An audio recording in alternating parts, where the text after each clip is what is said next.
Hello guys, कैसे हैं? उम्मीद होगी आप बिल्कुल ठीक होंगे। आज मैं आपको लेथ मशीन पर ड्रिलिंग ऑपरेशन बताने जा रहा हूं कि किस प्रकार से लेथ मशीन के ऊपर जॉब को बांध करके किसी ड्रिल के माध्यम से अंदर जॉब के ड्रिलिंग या होल किया जाता है।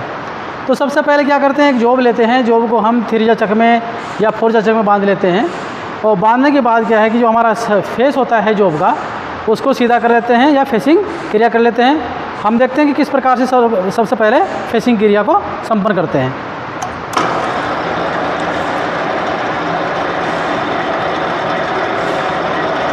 फेसिंग क्रिया करने का सबसे आसान तरीका और सही तरीका, सेंटर से टूल को क्रॉस स्लाइड के माध्यम से पीछे की ओर यानी परिधि की ओर लेकर आते हैं। ये सही तरीका होता है फेसिंग करने का।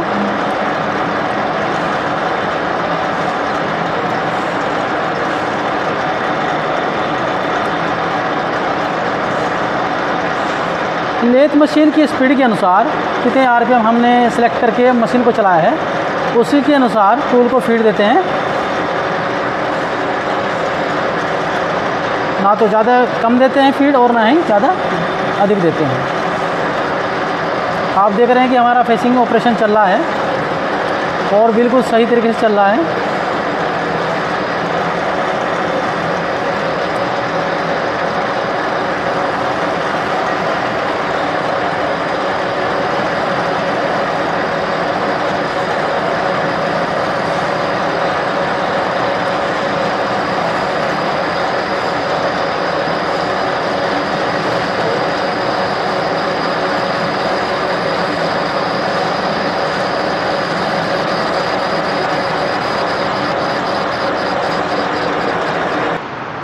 आपने देखा कि हमारा जो फेसिंग ऑपरेशन था कंप्लीट हो चुका है। फेसिंग ऑपरेशन करने के लिए हमने राइट हैंड सिंगल पॉइंट और टर्निंग टूल को लिया है। इससे हम फेसिंग भी कर सकते हैं, टर्निंग भी कर सकते हैं, क्योंकि मोस्टली जो टूल यूज़ होते हैं हमारे लेथ मशीन के ऊपर सिंगल पॉइंट यूज़ होते हैं। मल्टी पॉइंट कटिंग टूल्स भी यूज़ होते हैं, लेकिन फ़िलहाल जो हमने यूज़ किया है उस right hand side single point turning tool का इस्तेमाल किया है। फेसिंग करने के बाद किस प्रकार से हमें इसके अंदर से ड्रिलिंग करनी है, तो हम इसका पहले क्या करते हैं कि फेसिंग हमारी कंप्लीट हो गई है, तो यहाँ पर हमें सीधा सेंटर दिखाई दे रहा है जॉब का, कि जो पॉइंट दिखाई दे रहा है ये सेंटर का पॉइंट है। इस पर हम सेंटर पंच के द्वारा एक निशान लगा लेंगे, पंचिंग कर लेंगे, ताकि जो हमारा ड्रिल का वेब होगा वो आसानी से अंदर बैठ जाएगा। तो किस प्रकार से पंचिंग करते हैं हम देखते हैं। हमने सेंटर पंच लिया और हैमर लिया और पंच को सेंटर पर रखा और हैमर से चोट हेड के ऊपर लगाया। इससे ये जो हमारा बन गया है, यानी ये सेंटर पंच का होल बन गया है। तो जब हम ड्रिल लगाएंगे इसके पॉइंट पर, तो ड्रिल की जो वेब है वो आसानी से इसके अंदर बैठ जाएगी और ड्रिल हमारा दाएं बाएं नहीं खिसकेगा। जॉब के अंदर हम कितने एमएम का ड्रिल लगाना है, ड्रिल कितने एमएम का होना चाहिए, ये आपका ड्राइंग के अनुसार या जॉब में कितना एमएम का ड्रिल हमें करना चाहिए, तो उसका साइज़ ले लेते हैं। ये फ़िलहाल हमारे पास जो ड्रिल का साइज़ है वो है आपका 18 एमएम का ड्रिल हमारे पास है। और उसके अंदर हम ड्रिलिंग जब हम करेंगे तो इसको हम माउंट कर लेंगे टेलीस्कोप के स्पिंडल पर। एक मेन चीज़ आपको और बताना चाहता हूँ कि जो हमारा ड्रिल है, ड्रिल हमारे पास जो इसकी स्लीव है MT2 की है, लेकिन जो स्पिंडल हमारा है, स्पिंडल का बोर साइज है वो MT3 का है। स्पिंडल के अंदर और ड्रिल की सैंक के बाहर मोस्ट टेपर कटा होता है जो सेल्फ लॉकिंग टेपर है।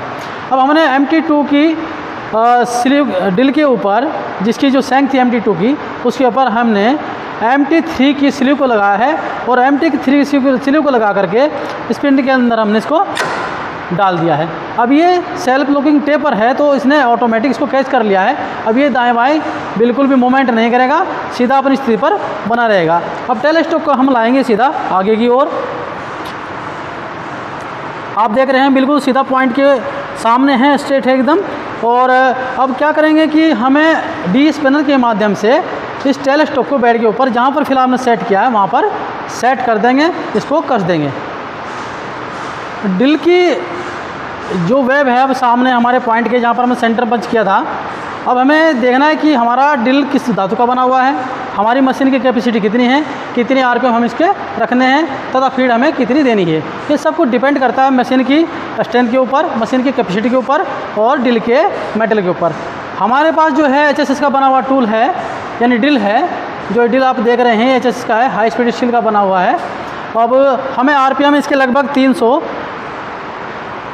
हाईएस्ट आरपीएम हम इसके रख सकते हैं, इससे ऊपर भी आरपीएम हम इसके रख सकते हैं, तो आरपीएम तक भी हम इसके रख सकते हैं, क्योंकि हाई कार्बन स्टील की अपेक्षा जो हाई स्पीड स्टील के बने हुए ड्रिल होते हैं या टूल होते हैं, उससे दोगुनी गति पर यानी दुगने ताप को भी सहन कर सकते हैं। यदि हाई कार्बन स्टील के बने हुए टूल 300 डिग्री सेल्सियस तक तापमान सह सकते हैं, तो हाई स्पीड स्टील के बने हुए जो ड्रिल हैं या टूल्स हैं वह 600 या 650 डिग्री सेल्सियस तक तापमान को सहन कर सकते हैं। तो आओ देखते हैं किस प्रकार से हमें ड्रिलिंग ऑपरेशन किसी जॉब के अंदर करना है।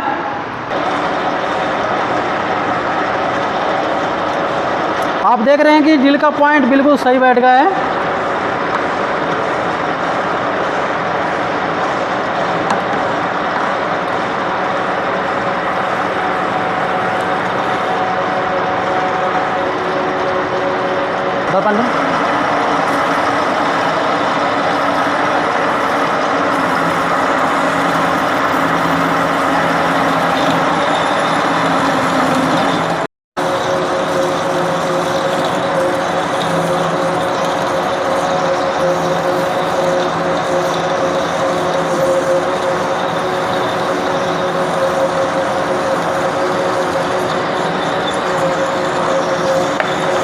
आप देख रहे हैं कि जो हमारा ड्रिलिंग ऑपरेशन चल रहा है, इसमें ड्रिल कटिंग करता हुआ आगे और जा रहा है और अंदर के जो चिप्स हैं वो फ्लूइड्स के द्वारा बाहर आ रहे हैं। पानी का इस्तेमाल इसलिए किया जा रहा है ताकि जब ड्रिल की जो पॉइंट है वो गर्म हो जाता है उसको ठंडा करने के लिए, ताकि हमारा ड्रिल ख़राब ना हो और सही से कार्य करता रहे।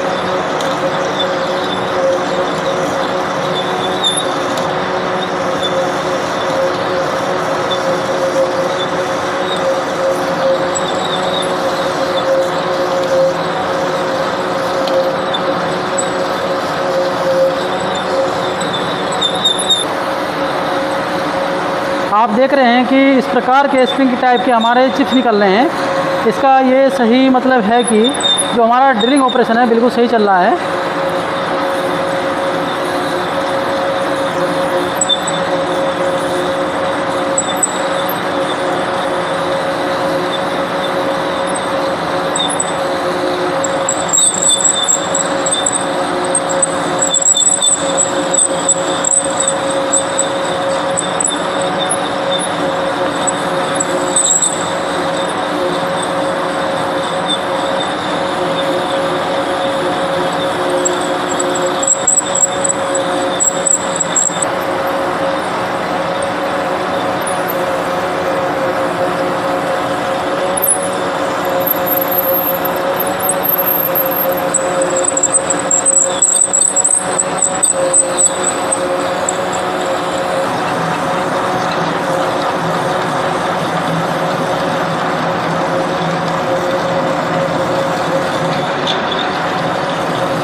हमारा ड्रिलिंग ऑपरेशन कंप्लीट होने वाला है, क्योंकि ड्रिल हमारा लास्ट पॉइंट पर पहुंच गया है।